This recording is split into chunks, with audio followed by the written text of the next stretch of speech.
Olá, estamos aqui para mais um podcast da SGORG. Eu sou Eduardo Bruno Giordano.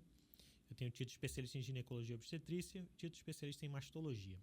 Sou mastologista do Hospital Federal de Servidores do Estado, chefe de serviço de ginecologia e mastologia do Hospital Central da Polícia Militar e professor da disciplina de ginecologia da Universidade Estácio de Sá. Estamos aqui com a doutora Maria Júlia Callas, que tem o título de especialista em ginecologia e obstetrícia, título de especialista em mastologia, é mestre e doutora pela UFRJ, membro da Comissão de Imaginologia Mamária da FEBRASGO, coordenadora do Centro de Imagem de São Vicente da Redditor e atual presidente da Sociedade Brasileira de Mastologia do Rio de Janeiro.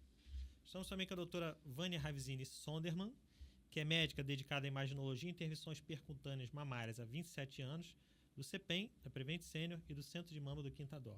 Tem o título de especialista em ginecologia e obstetrícia, é especialista titulada em mamografia pela FEBRASGO, CBR e SBM, e é mestranda pela Universidade Federal Fluminense. Então, dando prosseguimento aos nossos podcasts, a gente vai falar um pouquinho sobre a questão da ressonância magnética mamária. Hoje a ressonância magnética ela foi incorporada não só pelo mastologista, mas também pelo ginecologista. A gente vê isso na prática, que o ginecologista solicita bastante a ressonância magnética. E a gente começa a discutir qual seria a real indicação da ressonância, E uma dessas indicações que se fala muito seria a questão do uso da ressonância magnética no rastreio. Então, a gente tem a população de risco habitual e a população de alto risco. Então, me parece que a ressonância magnética seria reservada a essa população de alto risco. Mas eu queria ouvir de vocês qual você acha que seria a população ideal para a gente indicar a ressonância magnética, não de forma diagnóstica, mas na forma do rastreio do câncer de mama. Tá ótimo. Bom, obrigada pelo convite, é um prazer estar aqui com vocês, esse bate-papo informal e muito importante para fazer essa troca de informações. É importante a gente também ter em mente que a questão da ressonância magnética, como todos os outros métodos de imagem para mama, seja mamografia, ultrassom, o equipamento em si, o exame em si, não dá a informação. O profissional é que vai dar o laudo. Então, todos esses métodos de imagem realmente são operadores dependentes, como também eu dependo de um equipamento de alta qualidade para me dar uma resolução boa deste exame. Então, isso é fundamental. A segunda situação é, se estamos falando de uma ressonância de rastreio, obrigatoriamente vou usar o contraste. Não existe ressonância de mamas para avaliar a mama sem o uso do contraste. O contraste é o gadolínio, é um contraste que raríssimas vezes dá reação alérgica e para aquelas mulheres que têm algum tipo de alergia, pode ser feito um preparo antialérgico previamente. Uma outra situação importante, já que estamos falando de rastreio, provavelmente estamos falando de pacientes mais jovens, de pacientes que estão ciclando, que têm um ciclo menstrual. Então, como é uma forma de rastreio, eu preciso ter muita informação naquele exame. Então, eu sugiro que as mulheres que vão para o exame de rastreio consigam marcar o seu exame entre a segunda e quarta semana, entre o 7º e 14º dia do ciclo menstrual, onde é o menor realce do parênquima e a gente consegue visualizar melhor essas lesões. Mas no foco aí da sua pergunta específica, que mulheres? Realmente as mulheres de alto risco. Mulher de risco habitual não vai se beneficiar de um diagnóstico, de um rastreio pela ressonância magnética. Quem são essas mulheres de alto risco? São aquelas mulheres que têm uma forte história familiar de câncer de mama ou ovário. Quando a gente fala uma forte história, a gente pensa sempre na primeira geração. Aí vamos englobar pai e mãe, porque homem tem câncer de mama também. Filha, filho, pai, mãe, irmão, irmã, Então, essa é a forte história familiar. Essa pessoa também pode já ter feito um rastreio genético e ela ter essa mutação genética herdada, então ela também se torna uma mulher de alto risco. Uma mulher que tem as mamas extremamente densas são consideradas também mulher de alto risco.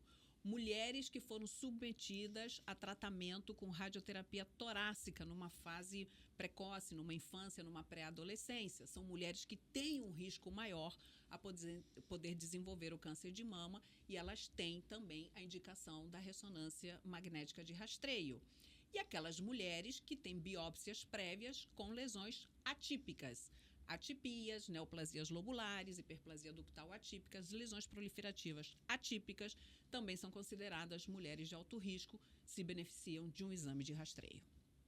E também lembrar das pacientes que já têm diagnóstico de câncer de mama, que vai ser utilizado para um planejamento terapêutico, ver se tem lesões adicionais, E acompanhamento de terapia neoadjuvante, né? De quimioterapia antes da cirurgia.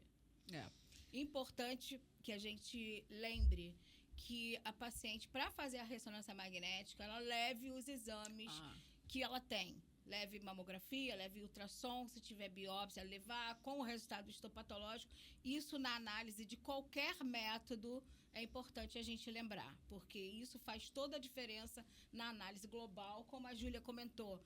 O profissional que é dedicado, ele utiliza de todos os artifícios para dar o melhor diagnóstico para a paciente e para o médico solicitante. E isso faz toda a diferença na vida do paciente. Sim, isso é fundamental. Fica a dica aí para o ginecologista. Vai pedir um exame, por favor, solicite que a paciente leve todos os seus exames anteriores. Sempre. Para correlacionar e comparar. Como eu costumo falar, sacolinha da mama.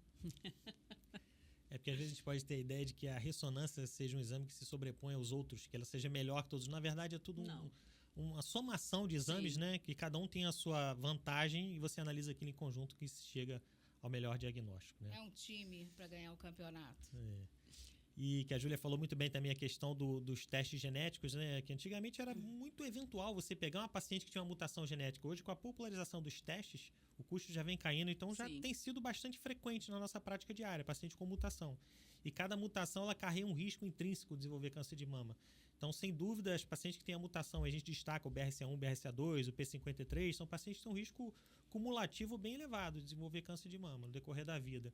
Então, esses pacientes são candidatos a fazer a ressonância de mama, né? Pacientes que precisam fazer o rastreio muito jovens e que aí a gente sabe que esses pacientes muito jovens, a mamografia ela perde sensibilidade. Isso. Então, a ressonância se torna bastante importante nesse cenário, né? E dependendo da idade da paciente, por exemplo, a paciente vai fazer o rastreamento numa paciente de alto risco, ela começa 10 anos antes do que o parente de primeiro grau teve o câncer. Então, se ela for muito jovem, com menos de 25 anos, a gente não faz mamografia, exatamente por esse risco. Aí a ressonância fica muito mais indicada. E, eventualmente, nessas pacientes, a gente vai encontrar alterações na ressonância, né? Uma vez tendo encontrado uma alteração que seja indicativa de biópsia, uma alteração categoria 4, a gente frequentemente precisa fazer o second look, né? Que é a chamada ultrassonografia direcionada. Então, eu sei que vocês têm bastante experiência com isso. Eu queria ouvir de vocês quais são as particularidades desse second look. A gente sabe que é mais fácil encontrar as imagens que são nodulares, diferente dos realces não nodulares.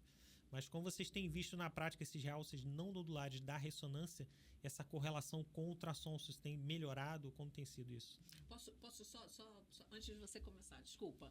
Só para as pessoas entenderem o que é isso, realce não nodular e nódulo, né? Porque às vezes você recebe o laudo, ok, está escrito, mas às vezes fica difícil de entender.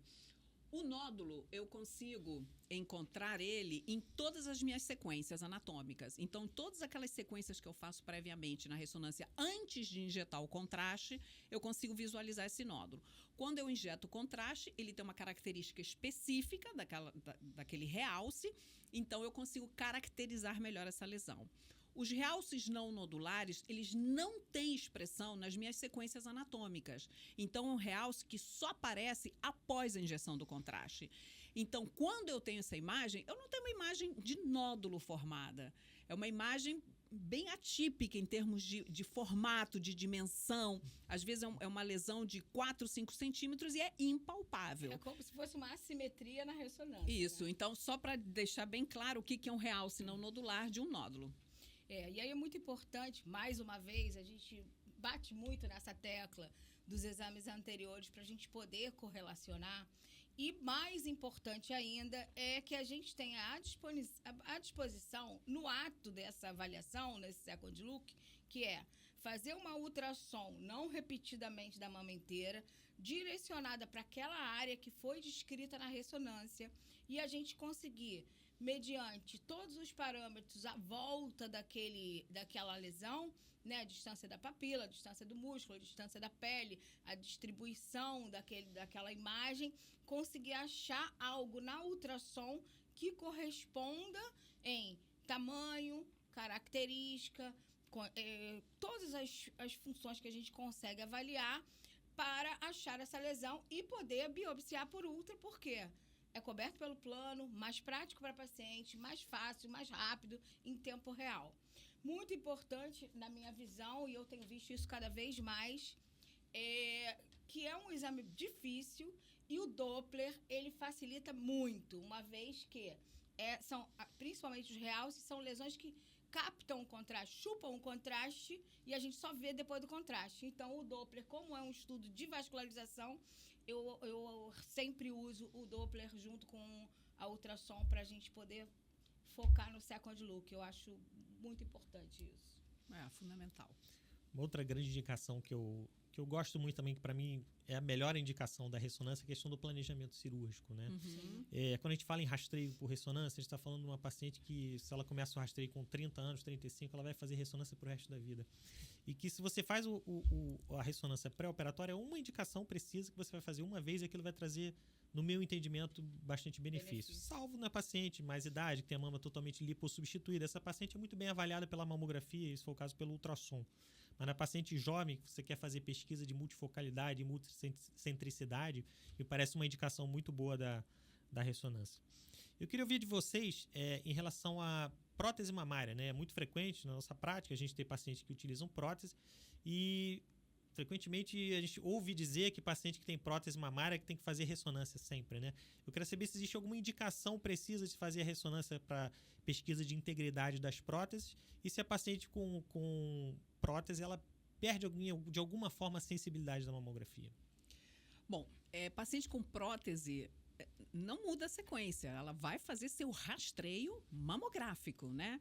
A mamografia é feita, são feitas mais incidências, a gente faz técnicas onde a gente empurra o implante para a técnica, né? Tecnóloga, ela empurra o implante para trás, comprime mais mama, uma área de melhor visualização, então a gente consegue fazer a mamografia com os implantes. Esse é o método de rastreio, fazemos ultrassom tranquilamente e fazemos a ressonância magnética.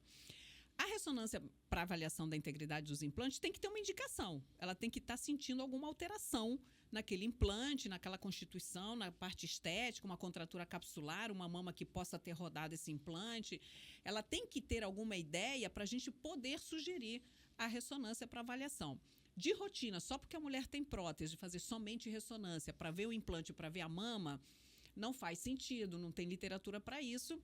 E realmente temos chances aí de perder talvez um carcinoma inicial como carcinoma in situ. Então, assim, a indicação é se há alguma alteração específica. E uma coisa importante, se a indicação dessa ressonância for apenas para avaliar o implante, ela não precisa usar o contraste. Porém, a mama não será avaliada. Então, será um resultado que não terá uma classificação BIRADS no final. Quando a indicação da ressonância é apenas o implante, ela não usa o contraste, mas não tem o BIRADS. O BIRADS é para mama. Então, isso tem que ficar claro também, porque às vezes a paciente não quer usar o contraste, ela quer só avaliar a mama e o colega questiona qual é o BIRADS daquele exame.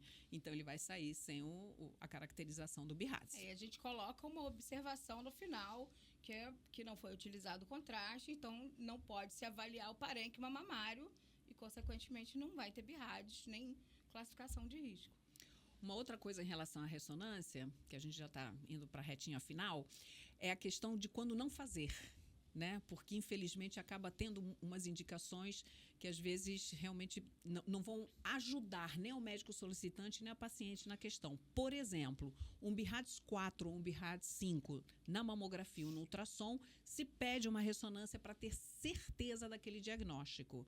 A ressonância pode ser negativa e a paciente tem a lesão vista por outro método. Então, os métodos, eles podem ter resultados diferentes e não necessariamente um vai anular o outro. Da mesma forma, avaliações, por exemplo, de assimetrias focais. A assimetria é um achado radiológico, então ele vai ser resolvido na mamografia. A ressonância não vai resolver essa situação. E como outras situações, tipo mama masculina, um homem com a mama masculina com lesão, a gente resolve muito bem na mamografia, no ultrassom. E há uma outra situação também que é muito frequente a solicitação da ressonância, aquelas mulheres com inúmeros nódulos, com vários fibroadenomas, para avaliar esses fibroadenomas. O ultrassom resolve muito bem essa situação. E uma colocação de uma indicação bem feita também, que a gente tem visto com uma certa frequência, são de linfonodos alterados, que a gente consegue ver na mamografia e na ultrassom, e às vezes você não consegue ter uma lesão mamária que esteja associada. Nesse caso, a ressonância poderia ajudar a identificar um possível foco mamário. Né? A gente pode fazer o uso dessa indicação. No caso, eventualmente, de um carcinoma oculto de mama, né? Que aí isso. você faz o diagnóstico de um carcinoma de mama através de um linfonodo alterado. Exato. Então, a ressonância se torna um exame fundamental. Disse até que o carcinoma oculto seria um diagnóstico em extinção, porque uma vez que você usa a ressonância, você acaba descobrindo a grande maioria dessas lesões. Não é difícil uma lesão dessa passar Isso. despercebida Eu peguei uma semana pela passada. ressonância. Então, assim, imaginando que a gente fez tudo, a gente fez a mamografia, fez a ultrassonografia, fez a ressonância. E a imagem ela só aparece na ressonância. Por exemplo, um realce não nodular, que é a categoria 4 na ressonância. Gostaria de saber de vocês como anda a questão de se fazer a biópsia por ressonância, se ela tem evoluído bastante, se ela tem sido facilitada a gente solicitar, porque a gente sabe que não é um procedimento assim tão simples de se fazer, mas uma vez que a imagem só é vista na ressonância, essa biópsia acaba sendo mandatória a ser feita pela ressonância. E nesse caso, a gente começa com o ultrassom de Second Look para tentar identificar essa lesão na ultrassom e poder biopsiar por ultrassom.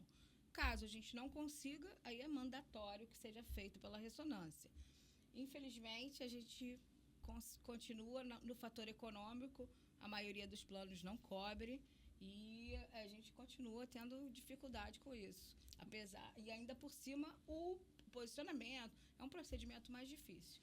Mais viável, né? Viável, Rio de Janeiro a gente completamente. faz esse procedimento, é a biópsia a vácuo, né? A biópsia a vácuo, a gente não faz core biópsia por ressonância, a biópsia a vácuo sempre coloca o clipe. E uma outra situação que a gente pode lançar a mão, se não tiver condições de fazer a biópsia a vácuo, é fazer a marcação pré-cirúrgica guiada por ressonância. Também é uma realidade. Nesse caso, o paciente teria indicação de fazer a cirurgia em substituição à mamotomia, no caso, né? Tá ótimo. Muito obrigado a todos e até a próxima. Eu que agradeço. Agradeço. Obrigada.